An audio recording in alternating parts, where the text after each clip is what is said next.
پھر آپ نے یہ بھی تحریر فرمایا ہے کہ کسی کو گمراہ کہنا آسان ہے اور ثابت کرنا یا ایسے اس کا مشکل ہے. ایسی بات نہیں. ہمیں کسی کا معلوم نہیں کہ کوئی کیا کہتا ہے، لیکن میرے بھائی ہمارے لیے کسی شخص کو گمراہ قرار دینا بہت مشکل، بہت مشکل. کچھ لوگوں کے متعلق سال ہا سال سوچ کے پھر یہ لفظ بولتا ہوں کہ مر کے اللہ کو جواب دیں.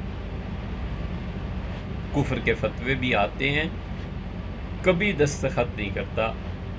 اللہ تعالیٰ کا اتنا خوف یا حیا یا اس کی پہچان اتنی تو ہے کہ مرنا ہے اور اللہ کو جواب دینا. اس سے ہم کسی کو گمراہ کہتے ہیں تو ہمارے اور اللہ کے درمیان امام ابو حنیفہ ہیں، ہمارے اور اللہ کے درمیان امام ماتریدی ہیں، ہمارے اور اللہ کے درمیان اشاعرہ ہیں، ہمارے اور اللہ کے درمیان یہ ابن عربی ہیں، ہمارے اور اللہ کے درمیان حضرت مجدد الفسانی سرہندی ہیں، ہمارے اور اللہ کے درمیان امام نصفی ہیں، ہمارے اور اللہ کے درمیان بزدوی ہیں. اتنے بڑے بڑے لوگ جو ہیں نا، انہوں نے جس چیز کو گمراہی لکھا ہے اس کو کہتے ہیں، ورنہ ہماری کیا مجال ہے کہ ہم کسی انسان پہ فتویٰ لگائیں.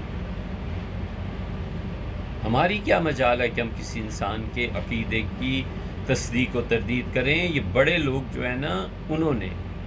اور دوسرا پلر کیا ہے؟ حضور اقدس صلی اللہ علیہ وسلم نے فرمایا جب فتنہ پھیل رہا ہو اور اللہ نے تم میں سے کسی کو علم دیا ہے اور وہ چپ رہے، اس فتنے کی سرکوبی نہ کرے، اس فتنے کی تردید نہ کرے، اللہ کی لعنت ہو اس پہ، اللہ کے سارے فرشتوں کی لعنت.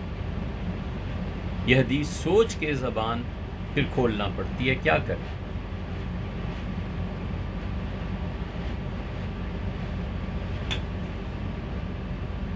اس میدان میں ہم تنہا تھوڑے ہی ہیں، یا اتنے احمق ہو گئے ہیں، لاکھ ناداں ہوئے، کیا تجھ سے بھی ناداں ہوں گے. اتنے احمق تھوڑے ہی ہیں کہ اکیلے اتر پڑے.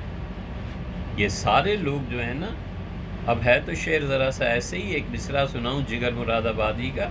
در پردہ چشم یار کی شہ پا کے پی گیا.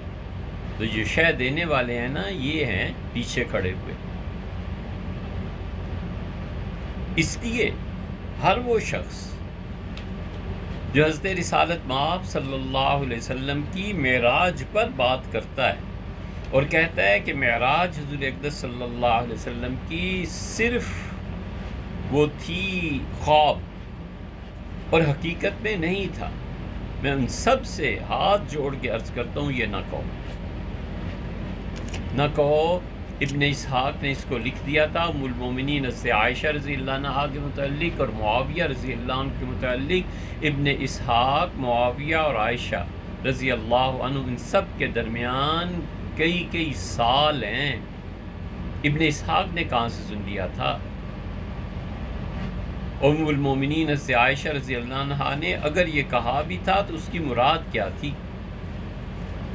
معراج کا انکار کرنا، یہ سب چیزیں یہ لے بیٹھیں گی قیامت. حضور اقدس صلی اللہ علیہ وسلم کو معراج ہوئی تھی، یقیناً جسم کے ساتھ ہوئی تھی، یقینی طور پہ. یہ نہیں ہے کہ حضور اقدس صلی اللہ علیہ وسلم خواب دیکھ لیا تھا. یہ معتزلہ اس کا انکار کرتے تھے، اہل سنہ نے کہاں انکار کیا ہے؟ آپ معتزلی ہیں. عجیب منطق ہے. کوئی ایک گمراہی ہو تو ہم عرض کریں. یہ جتنے معراج کا حضور اقدس صلی اللہ علیہ وسلم کا انکار کرتے ہیں کہ جسد طیبہ وہاں پہ مدینہ منورہ میں تھا، بخاری میں کہاں آیا ہے؟ بخاری کی روایت، بخاری میں تو صرف یہ آیا ہے کہ بین النوم والیقظہ، حضور صلی اللہ علیہ وسلم ہے میں نیند اور جاگنے کی درمیانی کیفیت میں تھا. آپ کہیں سے بیعت ہوتے، آپ صوفی ہوتے، کوئی 4 دن اللہ کا نام لیا ہوتا تو آپ کو پتا ہوتا نا کہ یہ کیا کیفیت ہوتی ہے.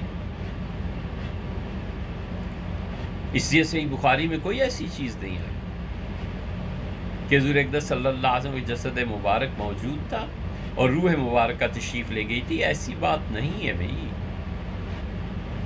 اہل السنہ کا بڑا صاف ستھرا عقیدہ ہے. آپ اس عقیدے کو نہیں جانتے؟ ہمارے سارے عقائد کی کتابیں. یہ البحر الرائق دیکھیں، عالمگیری دیکھیں، فتح القدیر دیکھیں، یہ جتنی عقیدے کی کتابیں ہیں. کتاب الجہاد کے بعد جہاں ارتداد کا باب شروع ہوتا ہے نا، ہم نشاندہی بھی کر دیں آپ کو زحمت نہ ہو کہیں، ہمیشہ فقہا وہاں پر پہنچ کے کفر اور ایمان کی بحث چھڑتے ہیں. یہ 3 کتابیں تو ایسے ہی ہو گئی. خدا کی شان ہے، آپ بنیادی عقائد پہ بات کر رہے ہیں اور آپ کو نہیں پتا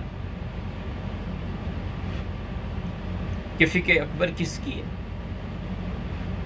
فقہ اکبر کو دیکھ لیں، شرح عقائد کو دیکھ لیں، پڑھ لیں، ہر ایک نے یہی لکھا ہے. وَنِقِرُّ بِمِعْرَاجِ النَّبِيِّ صلی اللہ علیہ وسلم، ہم حضور اقدس صلی اللہ علیہ وسلم کی معراج کے اقرار کرنے کا عقیدہ رکھتے ہیں. وَبِعُرُوجِهِ إِلَى السَّمَاوَاتِ، اور ہم اس بات کو تسلیم کرتے ہیں، مانتے ہیں کہ حضور اقدس صلی اللہ علیہ وسلم 7 آسمانوں میں پہنچے. وَبُلُوغِهِ إِلَى الْعَرْشِ، حتیٰ کہ اللہ کے عرش تک پہنچے. وَمَنْ أَنْكَرَ الْمِعْرَاجِ، جو شخص بھی معراج کا جسمانی طور پہ جانے کا انکار کرتا ہے، ورد الآیات، اور قرآن کی آیات کو جھٹلاتا ہے. 2 حصے ہیں نا، ایک مکہ مکرمہ سے مسجد اقصی پہنچنے تک کا، اور ایک حصہ ہے وہاں سے پھر عروج کا. یہ پہلا حصہ جو ہے 15ویں پارے کی پہلی آیت کریمہ، سبحان الذی اسریٰ بعبدہ. آپ کیوں نہیں عقیدے کی کتابوں کو پڑھتے؟ اس لیے کہ بنیادی طور پر یہ گمراہی جو اگلے جملے میں لکھ کے بھیجی ہے کہ عقیدے میں کسی کی تقلید نہیں، تو خدا کی صفات کے بارے میں آپ کا کیا عقیدہ ہے؟ اگر کوئی تقلید نہیں کرنی تو یہ گمراہی صفات باری تعالیٰ کے بارے میں نہیں آئے گی. سارے صحابہ کرام رضی اللہ عنہ نے عقیدہ حضور اقدس صلی اللہ علیہ وسلم کی تقلید میں لیا تھا، یا سب آزاد تھے کہ ہر مومن کا فرض ہے کہ اپنے عقیدے کے لیے؟ کدھر سے لے لیا تھا یہ عقیدہ؟ سیدنا علی رضی اللہ عنہ نے خوارج کے عقائد کے خلاف جو جنگ کی تھی، وہ ان کی ذاتی تحقیق ہو گئی تھی، یا وہ حضور اقدس صلی اللہ علیہ وسلم کا حوالہ دیتے تھے؟ یہ تقلید کسی نے چھوڑنی ہو تو رفع یدین میں چھوڑے، امین بالجہر میں چھوڑے، اس سے بھی بڑھ جائے. اور جیسے شیخ الاسلام ابن تیمیہ رحمۃ اللہ علیہ کو غلط فہمی ہو گئی تھی، طلاق ثلاثہ کو طلاق واحدہ قرار دے دیا تھا، چلو یہ بھی تو کوئی بات ہوئی کہ تقلید چھوڑ دے عقیدے میں. سبحان اللہ، تو پھر تم عقیدہ کہاں سے لوگے؟ اپنی عقل سے. اور عقل سے اگر کوئی تقلید چھوڑ دی نا، عقل میں کوئی کہتا ہے کہ معراج ہوئی نہیں، ولیعذ باللہ، استغفر اللہ. ہم آپ سے ایک بات کہتے ہیں، ہم کہتے ہیں 15واں پارہ کھولو، اور اللہ تعالیٰ نے فرمایا ہے کہ یہ مشرکین کہتے ہیں کہ اگر تم واقعی اللہ کے نبی ہو نا، تو پھر اس طرح کرو کہ اتر کا سما، آسمان پہ چڑھ جاؤ. وَلَن نُؤْمِنَ لِرُقِيِّكَ، اور یہ جو تم آیتیں وغیرہ پڑھتے رہتے ہو نا، دم کرتے پھرتے ہو، معاذ اللہ، ہم ہرگز تم پہ ایمان نہیں لائیں گے حتیٰ تنزل علینا کتابا نقرأ، یہاں تک کہ تم آسمان سے ایک کتاب لے کر آؤ جسے ہم پڑھیں. غور سے سنیے گا، مشرکین نے کہا اے محمد صلی اللہ علیہ وسلم، ہم اس وقت تک تمہیں نہیں مانیں گے جب تک کہ تم آسمان سے کتاب نہ لے آؤ. ایک پھر انہوں نے کہا تم ہمارے سامنے ذرا چڑھ کے دکھاؤ آسمان پہ. ایک شخص ہے گمراہ، وہ آ کے مجھ سے کہتا ہے کہ یہ تو بیسیکلی تصور مشرکین مکہ کا تھا کہ حضور صلی اللہ علیہ وسلم آسمان پہ چلے جائیں، آپ نے یہی عقیدہ معراج کے نام پہ اپنا لیا، اب تو گمراہ ہو گئے. اب بولو، چھوڑ دو منقولات، صرف اور صرف عقلاً اس کا جواب دو. تقلید نہیں نہ کرنی کسی کی. تو کہتا ہے یہ عقیدہ تو جو قرآن نے نقل کیا ہے، کافروں کا نقل کیا ہے کہ انسان آسمان پہ چلا جائے بس، اور تم اسی عقیدے کے قائل ہو نا، تو تم تو مشرکین مکہ کی طرح بات کر رہے ہو، کوئی اسلام تھوڑا ہی ہے یہ. اسی لیے فقہا نے بڑی صراحت سے لکھا ہے کہ اگر کوئی آدمی حضور اقدس صلی اللہ علیہ وسلم کے جسد مبارک کا انکار کرتا ہے کہ آپ بیت المقدس تک گئے، تو وہ کہتے ہیں وہ اس مسئلے میں کفر کا ارتکاب کرتا ہے. وہ من انکر المعراج، جس نے حضور اقدس صلی اللہ علیہ وسلم کی معراج کا انکار کیا، ورد الآیات، قرآن کریم کی آیات کو رد کیا، فقد کفر باللہ، اس نے اللہ کے ساتھ کفر کیا.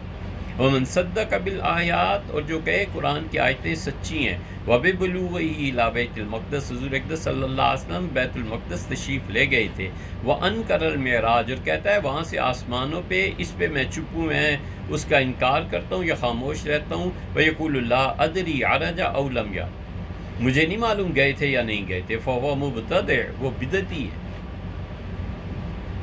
کتنے صاف لفظوں میں یہ لکھتے ہیں سارے عقیدے کے بعد. وہ کہتے ہیں کہ یہ بدعتی انسان ہے، اور آپ اتنی آسانی سے ان چیزوں کو خواب قرار دیتے ہیں. اللہ کو جواب دینا ہے.